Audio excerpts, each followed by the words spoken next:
Welcome to the TJ Mauldin Leadership Podcast, where we talk about life, leadership, and the gospel.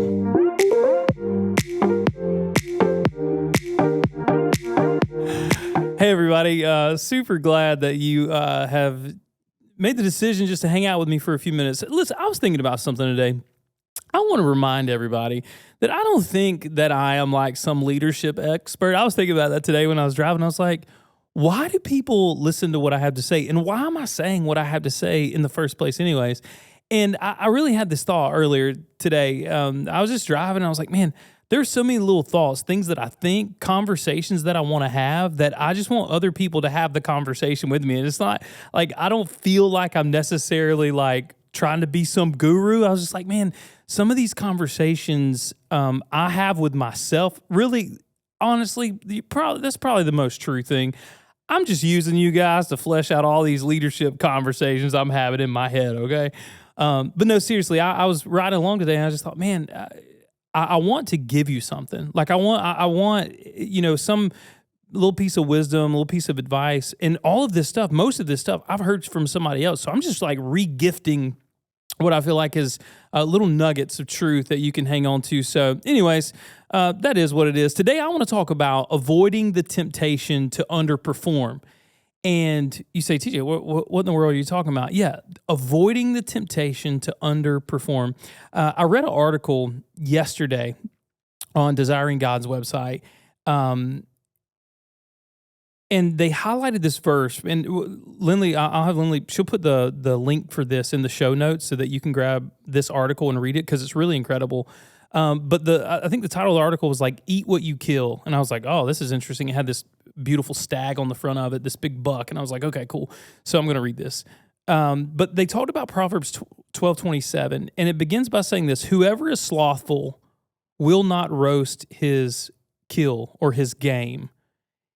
And the whole premise of the article is this idea that this guy, whoever this hunter is, made all of the effort to prepare for the hunt, go on the hunt, and harvest the animal, but he did not roast his game.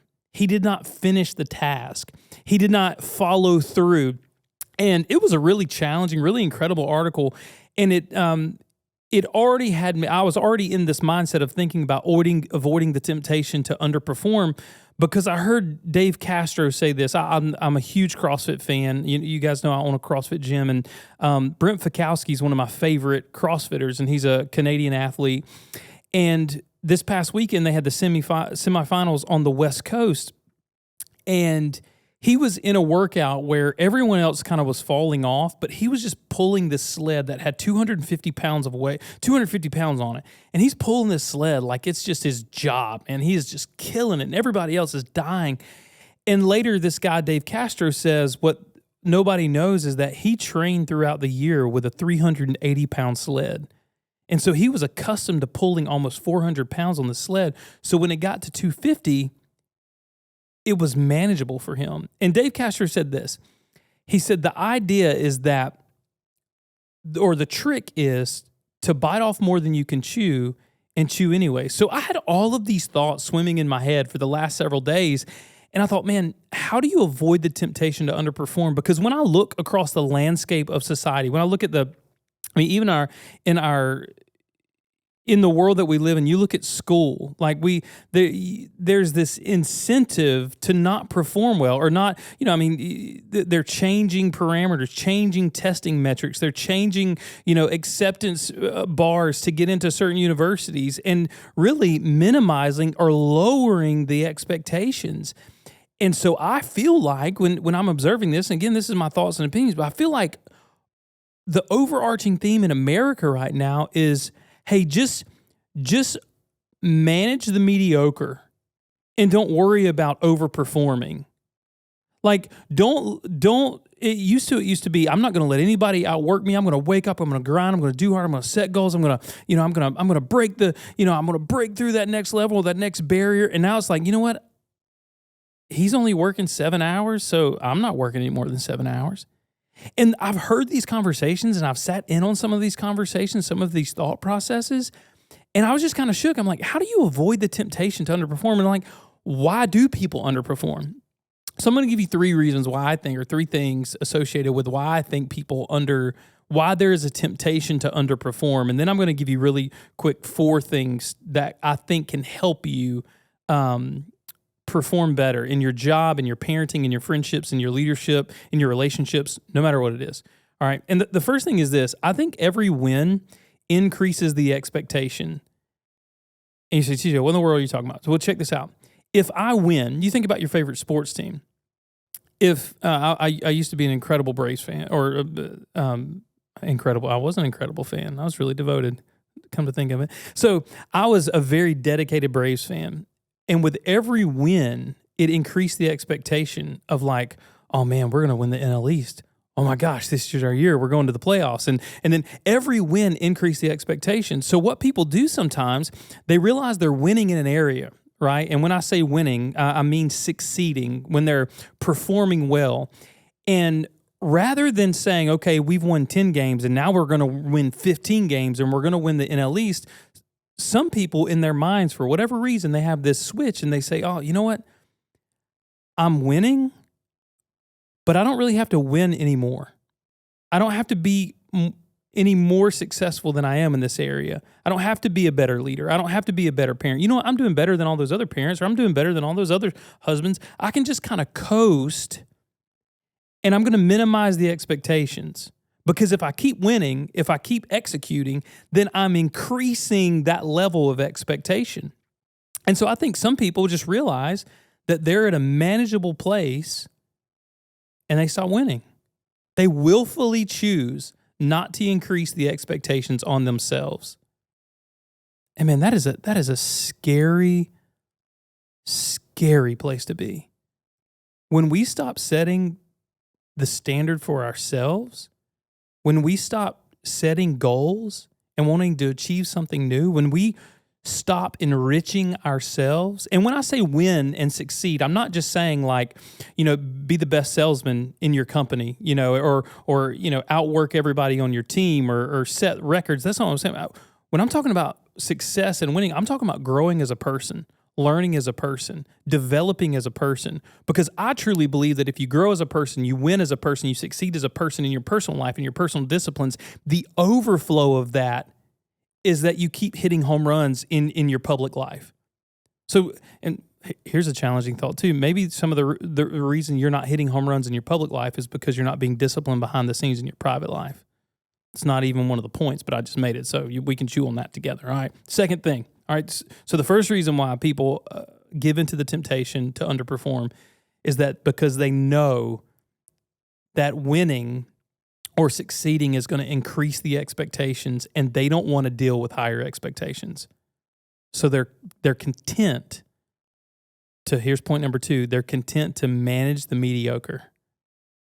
I've seen this in leadership and in people who were leaders and are leaders around me at times. I have friends that they're great at managing things that are mediocre because they're risk adverse, right? Like they're great at managing as long as things stay at status quo. They're great. And I've even been here before. Like there have been seasons of my life where I've managed the mediocre because that was just easier than making a difference, right?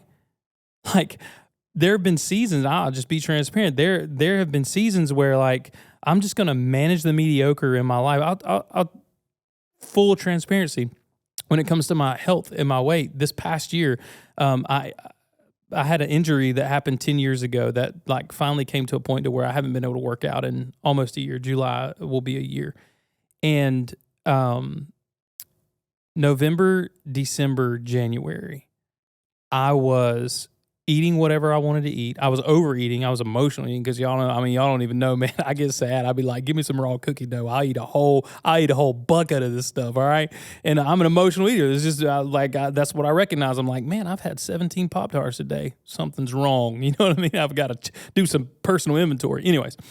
But I was managing the mediocre, and I was making this excuse like October, November, December, January, even kind of through the fall. I was like, oh, I have this injury. I was like, well, like, your mouth's not injured and your hand's not injured. Why do you keep putting all that food in your mouth? Like, why are you overeating? I was medicating truly like this frustration and this kind of this bummed out feeling that I had about not being able to work out anymore at the level that I wanted to by self-medicating with food. And I was just like, man, and so I gained weight and it got up to like 225 pounds at Christmas. And for me, that was the largest or the most that I've ever weighed. 223 was my before, the heaviest I'd ever been.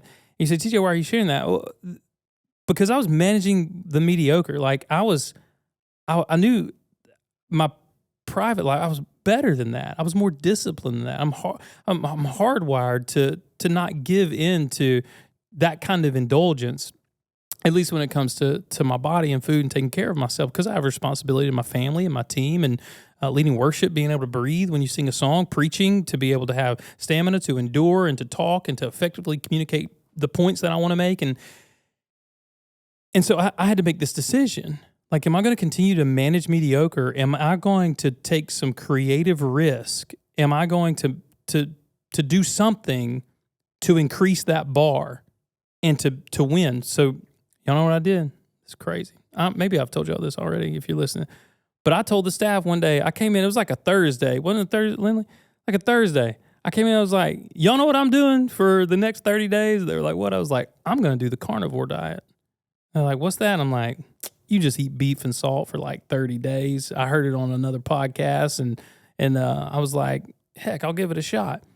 So I did for 30 days, and initially lost some weight and started feeling better, and I honestly started sleeping better. It's kind of, I don't advocate this diet to anybody because it's pretty miserable, but so I've been doing it ever since. And so I'll do 6 days of carnivore diet, and I'll take 24 hours off. And in that 24 hours, I'll eat a couple blizzards and maybe some cookie dough or a pizza or whatever.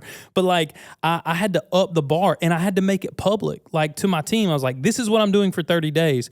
And so the reason, and I'm going to talk about in 4 things that are going to be helpful to help you not underperform, is making public goals.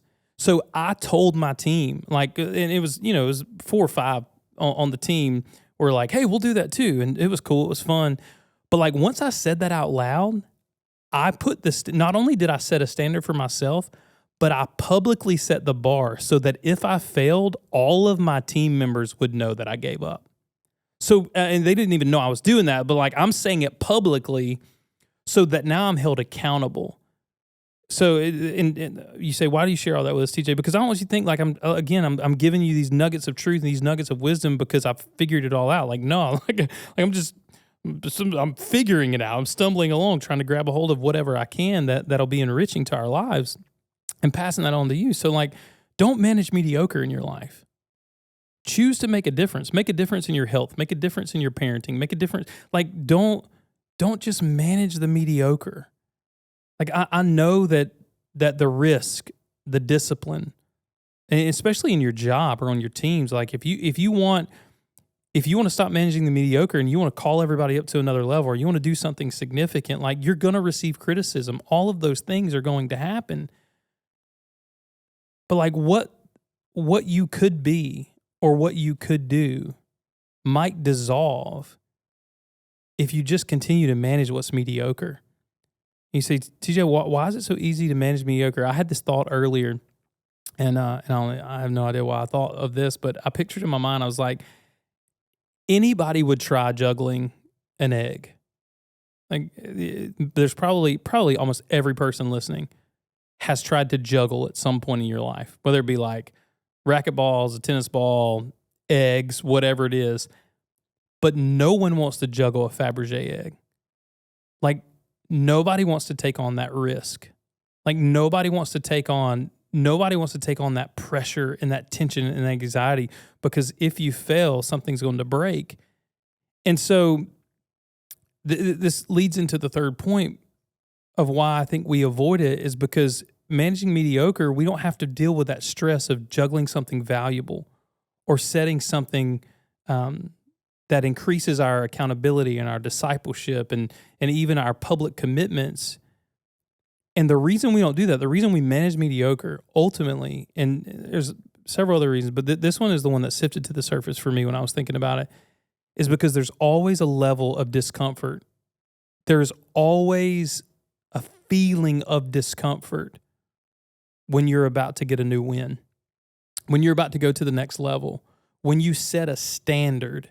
It's uncomfortable. It's not, I'll tell the story really quick. When I was CrossFitting all the time last year, I loved the assault bike. And the assault bike it crushes your lungs, it crushes your quads. Your body is just reeling. And so I would get on the assault bike. This was like one of the only things I was good at in CrossFit. Like I would win workouts all the time that had the assault bike in it because I was not good at it very much, but I really loved the assault bike. And it was so interesting because I would get on it and like do 250 calories and then 500 calories and then like 750 calories in one sitting, which would take, this like an hour of sitting on a bike and just going for it. And what I realized is I would beat people in workouts because I already knew the discomfort at 250 and 500 and 750. Like I knew that after 250 meters, like the seat was going to begin, like my legs were going to cramp and my butt was going to cramp and the seat was horrible. And I knew at like 500, like my arms were going to get really fatigued and that my neck was going to tighten up. Like I knew all of these things because I'd already felt the discomfort of going there. And sometimes this is what happens. Because we know it's uncomfortable, we know it's going to be filled with anxiety or tension to go to that next level. When we begin to feel the discomfort, we let off the gas because we don't want to be uncomfortable. And we say, you know what, that new level could be fun, that new level could be cool, that new level could be incredibly beneficial for some of y'all in business, that new level could be lucrative, whatever it is. But to get there, there's usually going to be some discomfort associated with it. And so those are really the three reasons why I think a lot of times people are willing to give into the temptation to underperform. It's because it's uncomfortable. It's difficult to go to the next level. It's easier to manage the mediocre than it is to make a difference. And when you begin to win, you increase the expectations of winning or succeeding. So I'm going to give you 4 things really quickly. I'm so grateful y'all are hanging out with me today. I want to honor your time. 4 things really, really quick. Make learning not just winning the standard. You say, how do I avoid the temptation to underperform? Well, if it's only about the win, and you say, TJ, you said we got to win a lot earlier. Yeah. But if it's just about winning, you're never going to learn or grow. And sometimes if it's just about quote unquote winning, then other people will cut corners and cheat to get the win rather than learning and growing to become a winner. I'm going to let you chew on that. You can rewind that a little bit and think about what I just said. But if you're a leader, if you're a dad, if you're a mom, if you're a parent, if you're a boss, whatever it is, make learning not just winning the standard.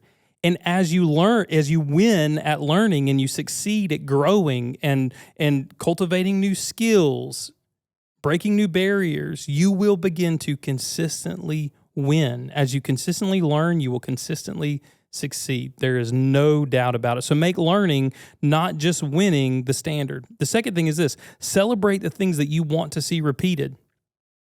Like, I can't remember. I heard that from somebody else. But if you want to avoid the temptation to underperform, make a big deal in your organization, in your home. Make a big deal out of the behaviors, the accomplishments that you want to see repeated. Right? Like, celebrate so big when someone wins that win does become the standard. Lift people up. Go over and aboard when people win, when they succeed. Make a big deal out of it. Celebrate the things that you want to see repeated. It's so funny in our house. Cam, my 7-year-old, like he'll do something sometimes, and he'll say, "Thanks, Dad," and I'll be like, "Yeah, man," and he'll be like, "It's good that I said thanks, isn't it, Dad?" And I'll be like, "Yeah, buddy, it's good," because he would say thank you or yes, ma'am, or yes, sir. We'd be like, "Oh man, dude, that's such a gentleman. Like, that is such a gentleman. You're being such a gentleman, dude. Thanks for saying thanks, man. I appreciate you appreciating me." And it's so funny now because it's like, "Hey, Dad, I said thanks, didn't I? Hey, Dad, I opened the door for them, didn't I? Hey, Dad, I did whatever." And like, that's just true. So celebrate the things that you want to see repeated. And then this one is the easiest one to do: public goal setting. If you want to avoid the temptation to underperform, make it embarrassing for you to fail. This is, email me if you have questions about this one. But genuinely, set some goals in your family, in your life, in your personal life, and then make those goals public. Social media, praise God for it on some level, right? Like you're consuming this content because of it. And it can be so derogatory at times and so toxic at times. But like that may be a place to where you can set a public goal. Like you got friends that look at your Facebook or your Instagram or your TikTok or whatever. Like you can make some public goals so that everyone around you knows, they're going somewhere. They have some purpose in front of them. They have set a standard in their life. They've set a goal, and they're going to reach it. And public goal setting is super helpful. It's for me. It's given me a level of accountability at times that I needed, because I'm like, man, if I buckle on this, I'm going to let people down because I set a public goal. So I know that's probably lower motivation, but I heard someone say one time, low motivation is better than no motivation. So that might be the lowest motivation point. And the last one is embrace the anxiety, the tension, and the discomfort you feel. Embrace it. I'll share this with you. I am not nervous to preach the gospel. I stand up in front of people every Sunday, and it doesn't matter to me if there's 5,000 people or 5 people. Like there is just this holy confidence that I carry into the pulpit, because I genuinely know that when I open the scriptures and I pray, like it's God's going to do what God always does. Like I'm so confident in the Holy Spirit and the Lord to do what I can't do, because I can't save anybody. I can't convince anybody of this stuff that I believe, but I can tell the truth and the Holy Spirit can do his job. And there is a level of holy confidence that I carry into the pulpit. Almost every other opportunity to stand up in front of people, I am terrified out of my mind. Y'all listen. Today at our church, we had a prom for senior adults, like 60 to 80-year-old people. We sang a bunch of songs from the 40s, 50s, and 60s. Before stage, I'm sitting, and there might have been 200 senior adults at this thing today. My hands are shaking. Like I'm in the back, my hands are shaking, and I'm nervous. And I smile, and I sing what I'm supposed to sing, and as soon as I'm done, like I'm like, boop, I had somewhere to be anyways, but I bolted off stage, and like I feel this nervousness, and I'm shy, and I'm, I genuinely get nervous. And so there was a point in my life where I had to decide, like, I feel every time I do a wedding, every time I do a funeral, like, and that's part of my job as a pastor, it's part of me caring for the flock that God entrusted me. I don't like doing those things because I'm always afraid I'm going to mess up. Like the day someone's making the biggest decision of their life to marry someone, or the day that it's literally this person's last day of hanging out on planet Earth with their family and friends in some capacity, and I'm going to ruin it. That's what I think. And I grapple with those thoughts. And I feel this, like the 2 or 3 days leading up to a wedding or funeral, I am uncomfortable. I don't sleep well. I'm this ball of anxiety, but I embrace it. And I'm not saying, oh, look at me. I'm saying, like, I fear there are so many people around me that rather than embracing the anxiety, embracing the tension, embracing the discomfort, they give up and they just live mediocre lives. I heard one guy say they live those lives of quiet desperation. And so my encouragement today is, like, if you're anxious to start the business, if you're anxious to have the hard conversation, if you feel anxiety or tension building in your heart, but you want to take this risk to better yourself or better your family or learn or grow or learn a new skill or a new hobby or whatever it is, embrace the anxiety. Don't run away from it. Don't just medicate it. Embrace it. Like, grab a hold of the tension and grab a hold of the discomfort and sit in a minute, and then use that to do something great, because I believe you can. I believe you can be the parent you want to be. I believe you can be the boss you want to be. I believe you can be the leader you want to be. And I am convinced that you do not have to live your life managing mediocre and underperforming. I think you can set new goals. I think you can develop new habits. I think you can be who you are called to be and who I think God made you to be, and that's someone exceptional. So anyways, I hope you can glean a little bit of wisdom from that. And I hope you know how grateful I am that you took some time to hang out with me. So bless you guys. See you. Thank you so much for listening to this episode of the TJ Mauldin Leadership Podcast, where we talk about life, leadership, and the gospel.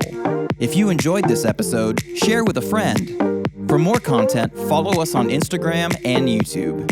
If you have any questions you would like to ask TJ, whether it is about life, leadership, or the gospel, you can email those to tjmauldinleadershippodcast@gmail.com. Thank you again for listening, and we hope you join us again on the TJ Mauldin Leadership Podcast.